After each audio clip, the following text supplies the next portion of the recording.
Ang pagtatangkang pagalingin ng isang pasyente ay ginagawang isang nakamamatay at hindi mapigil ang nilalang ang isang pigsa. Ang pelikula ay nagaganap noong dekada 1960, noong panahong malawakang kumakalat ang mga impeksyon sa pigsa at naging isang seryosong isyu sa publiko. Sa isang maliit na klinika, isang doktor na nagngangalang Dr. Guy ang makikitang ginagamot ang isang pasyenteng dumaranas ng matinding talamak na pigsa. Gayunpaman, hindi naging maayos ang paggamot habang nahihirapan siyang ilabas ang laman ng pigsa. Maya-maya, pumutok ang pigsa at tumalsik ang likido sa isang nurse na nagngangalang Patricia, na nakatayo malapit dito.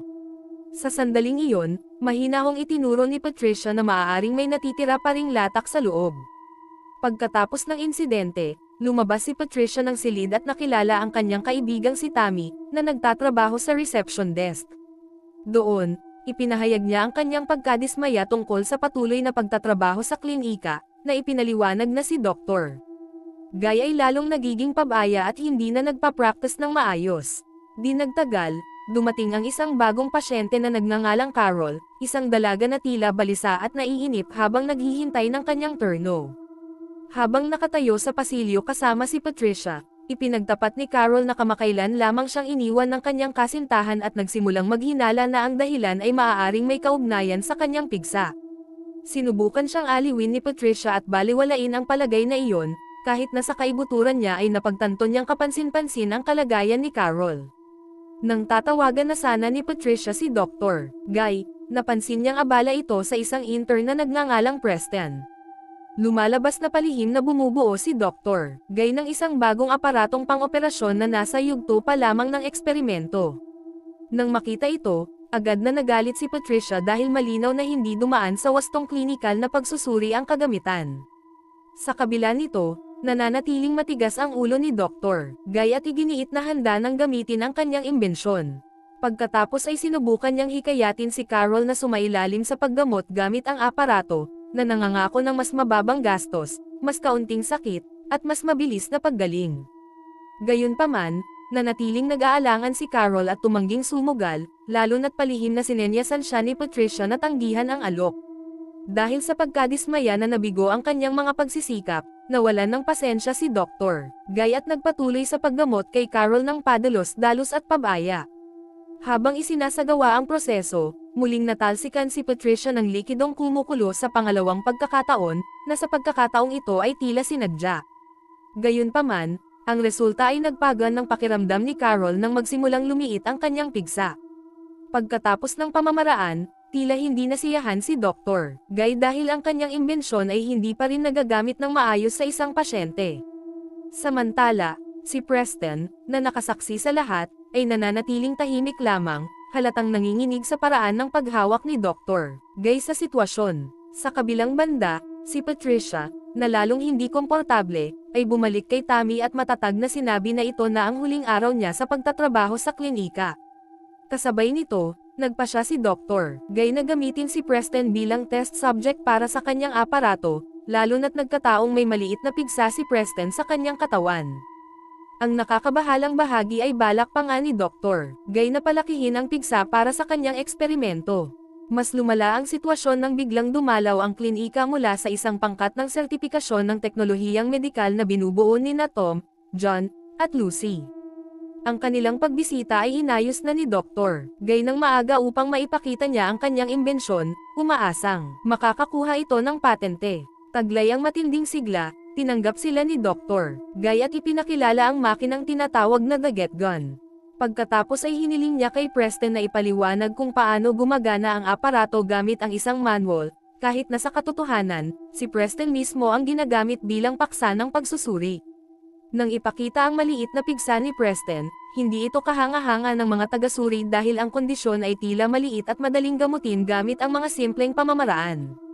Lumala ang sitwasyon nang biglang nagbuga ng usok ang makina ni Dr. Guy, dahilan para mawalan ng tiwala ang tatlong evaluator at naisip ang umalis.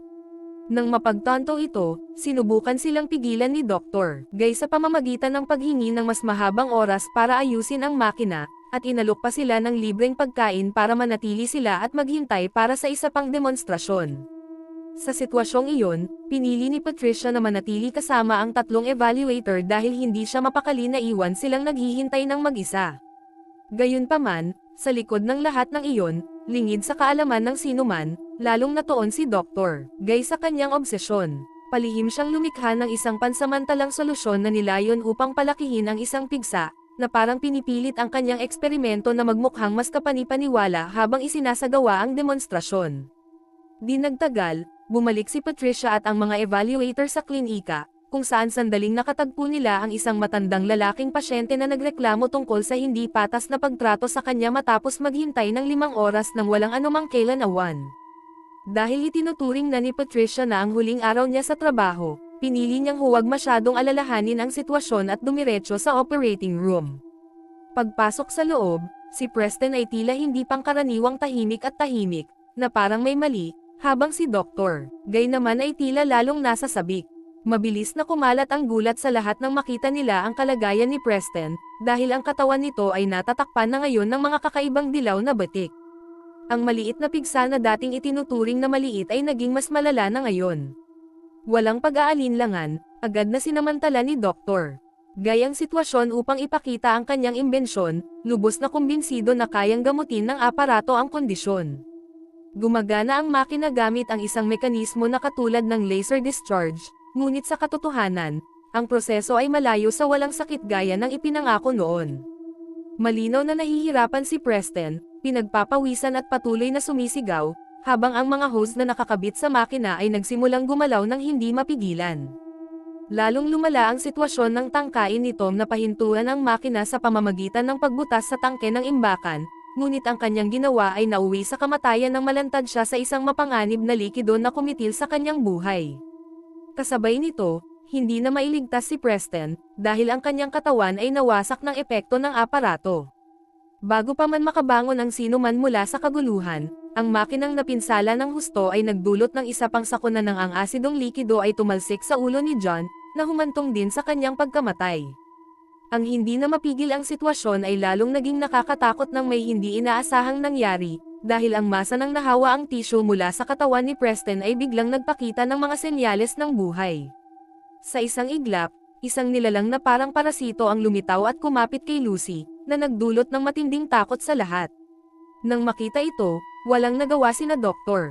Guy at Patricia kundi tumakas mula sa operating room, habang mabilis na nagpatupad si Dr. Guy ng lockdown system sa buong klinika nang hindi isinasaalang-alang ang kahihinatnan nito para sa iba. Dahil dito, si Patricia, isang lalaking cleaning service worker, at si Tammy ay nataranta, na lalong lumala nang muling lumitaw si Lucy sa isang baluktot at hindi natural na kondisyon dahil sa parasito.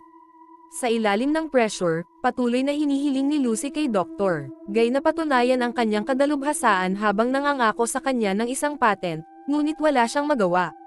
Sa gitna ng kaguluhan, umatras si Patricia sa reception area kung saan niya muling nakilala ang cleaning service worker at si Tammy. Napagtanto nila na iisa na lang ang baril na magagamit sa gusali, kaya dahil wala nang ibang pagpipilian, nagpasya silang lumabas at tingnan mismo ang sitwasyon. Pagbalik nila, nalaman nilang napigilan ni Dr. Guy si Lucy. Pumasok si Patricia at ang iba pa sa silid, habang si Lucy, na ngayon ay walang magawa, ay patuloy na nagmamakaawa at nag-aalok ng mga gantimpala kay Dr. Guy. Umabot sa sukdulan ang tensyon ng ang manggagawa sa paglilinis, na nawalan ng pasensya, ay binaril ang parasito na nakakabit kay Lucy, ngunit hindi ito gumana dahil nanatiling ligtas ang parasito. Dahil sa takot, ang manggagawa sa paglilinis ay tuluyang tumakbo palayo. Sa ilalim ng matinding pressure, nagpasya si Dr. Guy na muling umasa sa kanyang imbensyon bilang kanilang tanging pag-asa. Sa kabila ng matinding pagdududa, sa pagkakataong ito ay nagawang maihiwalay ng laser beam ang parasito mula kay Lucy, na nagbigay sa kanila ng sandali ng pag-asa. Gayunpaman, ang ginhawang iyon ay hindi nagtagal dahil mabilis na umatake muli ang parasito, na tina-target ang ulo ni Lucy. Habang sinusubukan nilang alamin ang susunod nilang gagawin, isang nakakagambalang ingay ang biglang nagmula sa isang silid sa dulo, na nagpapakita ng isang nakakatakot na katotohanan na ang parasito ay lumaki ng malaki at malayang nakakagalaw na ngayon. Ang dating nilalang na tanging sarili lamang ang nakakapit ay naging isang aktibong banta, na may napakasensitibong pandinig na nagdudulot ng kahit kaunting takot o paggalaw upang magunjok sa pag-atake nito, kabilang na ang laban sa cleaning service worker na muling naging biktima sa lalong hindi mapigil ang sitwasyon. Ang cleaning service worker, na nalaman nilang buhay pa, ay nahihirapang mabuhay sa labas. Nang makita ito, balak ni Patricia na lumabas at tulungan siya, ngunit mariin siyang pinigilan ni Dr.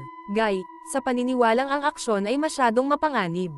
Ang pagkakaiba ng kanilang mga pananaw ay nagdulot ng matagal ng pinipigilang emosyon ni Patricia at ang tensyon ay mabilis na lumala at nauwi sa isang pagtatalo na nauwi sa pisikal na away sa gitna ng magulong sitwasyon. Nang maayos na ang alitan, nagawa ng cleaning service worker na makarating sa harap ng pinto, na parang desperadong humihingi ng tulong. Gayunpaman, bago pa man siya mailigtas, biglang lumitaw muli ang nilalang at walang awang inatake siya, na nag-iwan sa kanya na hindi na siya mailigtas. Dahil lalong nagiging malungkot ang sitwasyon, ipinaliwanag ni Dr. Guy na maaari pa ring i-disable ang lockdown system sa pamamagitan ng pagpatay sa pangunahing supply ng kuryente na matatagpuan sa basement. Walang pag-aalinlangan, nagpasya si Patricia na pumunta roon ng mag-isa. Maingat siyang naglakad sa mga pasilyong puno ng mga mantsa ng dugo at mga palatandaan ng pagkasira, na lalong nagpatakot sa kapaligiran.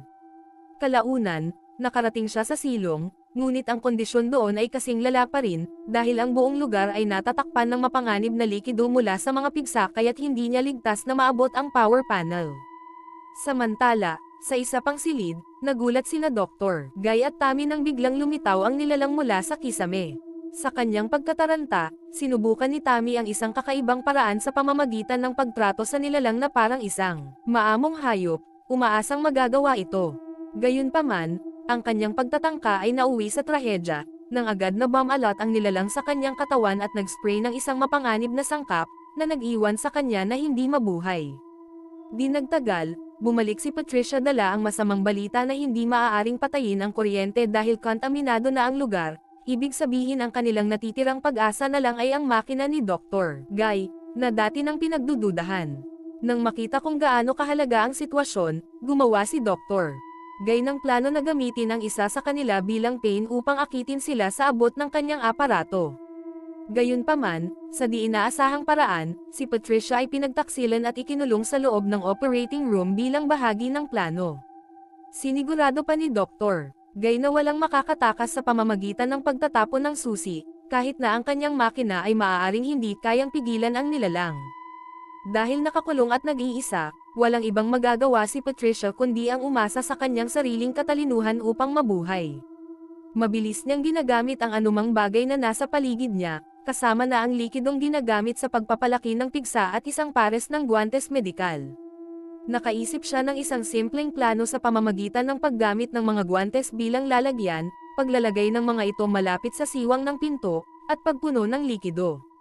Kapag pinindot, ang likido ay tumalsik palabas patungo kay Dr. Guy sa labas ng silid.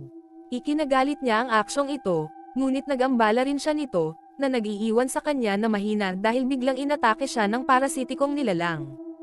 Ang mapanganib na likidong dala ng nilalang ay bumabalot sa kanyang katawan, na siyang naging sanhi ng kanyang agarang pagkamatay.